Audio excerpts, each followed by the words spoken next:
Guys, Asher coming at you today with another Raid Shadow Legends champion guide. This time on Fu-Shan, legendary lizard man, old school champion in the game.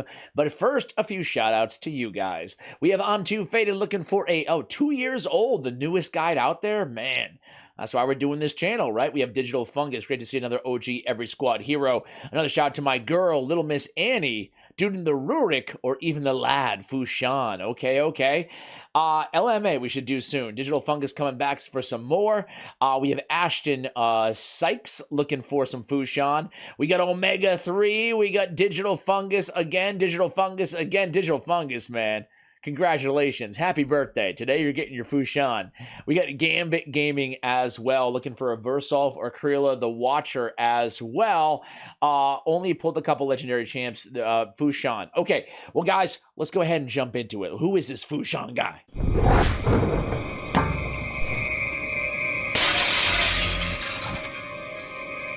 All right, guys, so Fu-Shan, what does he do? Is he any good? He's a magic affinity, pretty fast too, notable on the base stats, 106 speed, 16, almost 17k on the HP, 1000 defense, 1443 on the attack. Nothing except for the speed really jumps out at me. He's a pretty fast nuker, control-ish hybrid champion. I want to start with his aura, okay? He's got speed in all battles by 24%, which is like a, I don't know, 15-way tie for the best in the game. Nobody eclipses speed in all battles by 24%, and he's got it. That's very rare. Off the top of the dome, I don't think there's any nuker who has the 24% speed in all battle aura. Okay, so that's the most noteworthy thing that we're going to start with there. Howl is A1, attacks one enemy, 25% chance to place an extra hit there. That's not an extra turn, just an extra hit. On the Frightful Claws, his A2 ability, well, it's exactly the same as Syl the Drake's. It's an AoE ×2 on a 3-turn cooldown, each hit with a 35% chance of putting a stun. It does have better damage, though, than Syl the Drake's. On Shred, his A3 ability is again on a 3-turn cooldown when booked, 4 times at random. Each hit has a 75% chance of placing a decreased defense for 2 turns. So again, single target, it is an incredibly reliable and very good damage dealing ability and decreased defense ability. But obviously for AoEs, for waves, for multiple mobs, it's not going to be dependable enough because of the RNG factor of the 4 times at random. But again, against bosses, clan boss specifically, it's a great ability. It can be your main decreased defense champion. We already talked about his aura. Let's take a look at his multipliers here. So on hellhades.com, first of all, they give him an overall grading of 4. I feel like every single time I pull up a rating, I feel like I'm saying, no, he's better than that or whatever. I'd probably give Fu-Shan a 3.5, so a little bit worse. He gives him a 4.5 on Fire Knight, a 4.5 in Dragon, a 4 in Ice Golem, a 3.5 in Spider, Doom Tower Waves 4.5, Clan Boss 4.5. So where do I disagree here? I would say Doom Tower Waves, I'd probably give him a 4. He's good for control, great for control because of the A2. He's okay, I would say, for damage. And he is more than okay, above average damage, not S tier, but above average damage.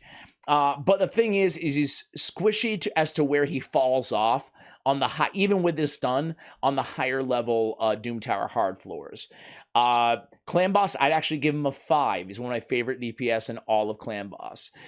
Spider, you know, I guess for a stunner, but ironically, when you bring in a stunner, you'd rather have a Syl the Drakes, who everybody gets for free anyway, because you don't want to do a ton of damage. The idea is not to kill them, usually parlayed with a burn strategy. So I don't really see him being used in Spider outside of progression, so maybe like a 2.5 I'd give him. Fire Knight, I would not give him a 4.5 grading. He has a 4-time hitter on his A3. Definitely noteworthy. A 2-time on his A2. But only a 1 with that 25% on the A1. I would use him in Fire Knight progression, but probably not much after that. Dragon, you know, he can be a good wave killer. He's not bringing any poisons or anything like that, so I wouldn't give him a 4.5 personally. Maybe a, you know, 3.5 or something like that. Ice Golem, kind of the same thing there. Doom Tower, Eternal Dragon, Celestial Grill. Well, you guys can see the scores. We're not going to be here all day talking about every single area. Arena, a 4. I tend to agree with that, I guess, as well. His multipliers, he has a very hard-hitting A1. It's a godlike rating of 4, okay? Good multiplier. And when you can get that double attack in there, that extra hit in there, right? I mean, that's massive, massive damage. One of the better ones out there in the game, okay? On his A2, he's a 2 multiplier, but it's a 2-time hitter. They score it as a godlike. I don't feel like it's a godlike, personally. I feel like it's above average, but not godlike. 4 multiplier, even if you add them up, it's not that insane, I feel like. What about you guys? Let me know. I feel like I'm hating on this dude. I just don't think he's quite as good. And I gotta be honest on these guys, right? I can't say every champion is S tier, right? So that's the whole reason behind the video. Hopefully you guys can appreciate that, even if you disagree. Anyway, 4 times that random on the A3, a 1.8 weak multiplier here. Well, this is ironic, right? Because I wouldn't grade it weak. I would actually grade it a little bit higher than that, because a 1.8 times 4. Times 4, that's really solid, right? Anyway, so we'll disagree on some of those areas, but at least you guys have a familiarity with the type of damage that he's bringing on all of his abilities now. All right, guys, so my Fu-Shan is in he's in a pretty unique build, only because he's speed-tuned for an unkillable clan boss team, okay? So take that into consideration. That being said, it's still the same stat priorities. You can still use the same artifact sets. Everything about him otherwise is going to be the same. I do have him empowered. I can't unempower him, unfortunately. So he is +4 empowered, and you can see the extra empowerment stats that we get from that right here. So obviously he's getting a pretty significant boost, but I guess at the end of the day, again, I have 192 speed is the speed that I need him at. I'm going to show you the clan boss team that I run, as well as the settings, and we're also going to run the team. Because I can't have them too fast, and you guys should do this as well for your unkillable or block damage teams, is I actually prioritize speed as a substat on my gear, but then I just ran attack percentage on the boots instead. That's why he has 6,400 base attack, or not base, but total attack. His defense and his HP are fine. And then again, so priorities here, 269 on the accuracy. It's not bad. It can get the job done, but I'd rather prefer around 12 points of accuracy per dungeon stage. But usually, given the affinity is not obviously spirit, we're pretty good here with this accuracy. I wouldn't say that we would be good in the arena, though, or in the specific endgame content. Not that he's really widely used in areas like Iron Twins and stuff like that, the new dungeons. But if I was going to tackle them, I would definitely need a lot more accuracy there. So again, priority stats here: crit rate, crit damage, accuracy, speed, So as I mentioned, I do have attack on the banner. If I really wanted to make sure that I landed all those debuffs every single time, if you're relying on him as your decreased defense champion against a single target, I would go accuracy on the banner, but attack is fine for the way that we're using him here. We have crit damage on the amulet. We have attack on the ring if he's dying. No problem to go HP or defense on the ring, right? We have attack percentage, as I mentioned, on the boots. We have attack percentage on the chest. We have crit damage on the gauntlets. And then again, we're picking up crit rate, crit damage, some speed as well. Actually, I'm not seeing a lot of speed now that I say it. Okay, we get some nice speed there. But that all equals out to be a beast of a champion. So I have him in Savage gear as well as speed. I think Savage is, probably going to be the most popular artifact set on this champion. Cruel gear works as well. You can scale up his attack and also ignore some defense. Okay, so for blessings, I do not have him. I have him +4 empowered, but 0 awakened. So that's kind of a bummer. You could use him in Soul Reap as a wave clear. You could use Soul Reap as an arena champion, or you could go a Brimstone route. He can be your Brimstone champion on your team as well. So I think those would be the obvious ways to go. Of course, as always, you can consider Crushing Rend or Cruelty as well on this DPS damage dealer here. So here we have the Masteries. I'm going to get out of the way for a second here. We don't have the accuracy Masteries. Obviously, that would be a route you can consider. Just go to the support tree, pinpoint, charge focus, swarm smiter, come down with eagle eye. And also, if you wanted to pick up sniper and increase the shot of placing the decreased defense on the A3 to 80%, but it's per hit anyway, it's really going to be basically landing all the time against a single target, which is where it's most utilized anyway. But it's definitely a consideration you might want to make, as well as Master Hexer. Me, though, I went defense. I came down, I picked up Resurgent, Delay Death, and then we have Retribution.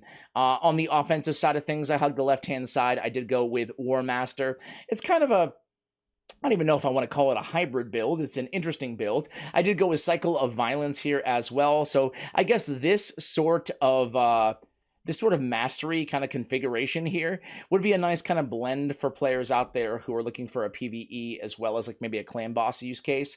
Let me go ahead and quickly look at another build and show you what Hell Hades has for him.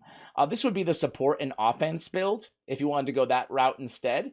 And yeah, I think this makes perfect sense as well. So I totally agree with this build. If you wanted to go nuker, of course, you could pick up Helm Smasher instead and go whatever route you chose to go on the defense side of things. So there's a few different ways you could definitely build this champion. All right, guys, let's stop talking about him and go into battle with this dude, okay? So, Fu-Shan, no, I don't want a personal pack. I don't want a personal pack. Let's just start out with a quick damage check in the arena, guys. So I have this team. I have Ethelyn the Golden, I have a Madame Ceres, and I have a Fu-Shan in an Arbiter. So this is a go first team, obviously, here. I have it all set up here so that Madame Ceres is starting with the Midnight Ritual. Fu-Shan, I believe he's going to auto. Let's see if he autos into his A3 or A2 or A3. Yep, that was the A2. So he's going to auto into the A2, which is exactly what we want him to do, obviously. The bummer about him in the arena is he doesn't hit incredibly hard with his AoE, his 2-time AoE. It's a nice attack, but it's not, as I mentioned earlier, it's not, you know, the most powerful out there. And then he can't come into another AoE on his next ability, right? He's coming into that 4-time at random, which again, it's not the end of the world, but here I'm pairing him with Ethelyn the Golden, who's, you know, a champion who can deal some damage of his own. He just killed somebody there, Genbo, their nuker, which is great. So that's kind of why I have him paired up with a, oh, Yumeko put the skills on cooldown, but that's not the end of the world because A1 hits hard. So I like pairing him with somebody else who can do damage. But you can see there, man, on that A1, it's not bad. He's actually, now that we're doing it, right, he's actually not a bad option against a Yumeko or Warlord team just because of how hard that A1 ability hits. Let's watch one more here, guys, before I show you the clan boss run. Okay, debuffs down and boom. So we're getting around, you know, 50k in the chance of stunning too. I would definitely put an accuracy banner on him instead of attack for the arena. That's his A3 shred. Did around, what, 20k or so damage per hit. And his A1, you know, obviously it's going to depend on who you're attacking, but, you know, I would say somewhere in the 30 to 60k neighborhood in the build that we have. Granted, he does have a lot of attack. And, I mean, you're seeing a really end game, despite the no blessings. On the empowerment, we're seeing like a real endgame build for Fu-Shan. So this is, I would say this is close to the max damage that you could expect from him in the arena, with the caveat that he doesn't have Helm Smasher, which could add a little bit as well. That time you notice that he opened up with his A3 and not his A2. Interesting. I lied. Let's do one more. I just want to examine again. So it seems to be that he's basing it on, I wonder what he's basing it on, guys, what he's using. I wonder if there was one dead champion that last match before he went in. I didn't notice. Let's see what he goes into here. So the A2 again. Okay. All right. Let's see if we can beat this team. He's going to go A3 now. He's not landing any stuns. Again, he only has 200 and whatever. I'm not noticing if he's getting resisted or if it's just not proccing. That's the shred. He takes down Siffy, but they do have another reviver on the team. This is a super tanky team. It's good for kind of a damage check. They're just all tanks. You know how I feel about that. I'm not going to repeat it. I like the block active skills that Ethelyn the Golden has, man. He's a really cool champion. I did a guide on him already if you guys are curious about seeing more of him as well. So Fu-Shan actually goes down, but I think we're going to be okay. Yeah, we revive him, and we're good to go. So yeah, man, I mean, he can be good control. He can be good. You can put this dude in a stun set if you wanted to for wave content, right? So there's a lot of ways you can utilize this champion, seeing that he does have that stun built in and the damage and the speed aura. Speaking of speed aura, the reason it's called a Myth Fu, right, and not a Myth Jintoro or whatever on this this team, and I would consult deadwoodjedi.com as well. Let me just burn. Okay, here's the squad. Is because Fu-Shan is imperative to this team because we need a damage dealer who has that speed aura, 24% speed in all battles. Let me just show you the team setup here. You can consult deadwoodjedi.com if you want to have a full breakdown of this team and how it works. But here's a quick, quick tutorial, if you will. I have his A2 shut off, and his speed is at 192. Okay, Demitha, I have 292 speed. 1 on Channel the Bloodline, 2 on Light of the Deep. Eris at 261 speed, prioritizing exhortation, and she's in a toxic set. I have Jintoro, very slow, 154 speed, and I have everything turned on. Some people turn off his A2. Do not turn off his A2. Decrease the cooldown of Oni's Rage by 1 turn if the target's immune to turn meter reduction effects. We really want that to happen because every 5 times, we'll attack 5 times on every 4th use. So that's going to help us get more A3s.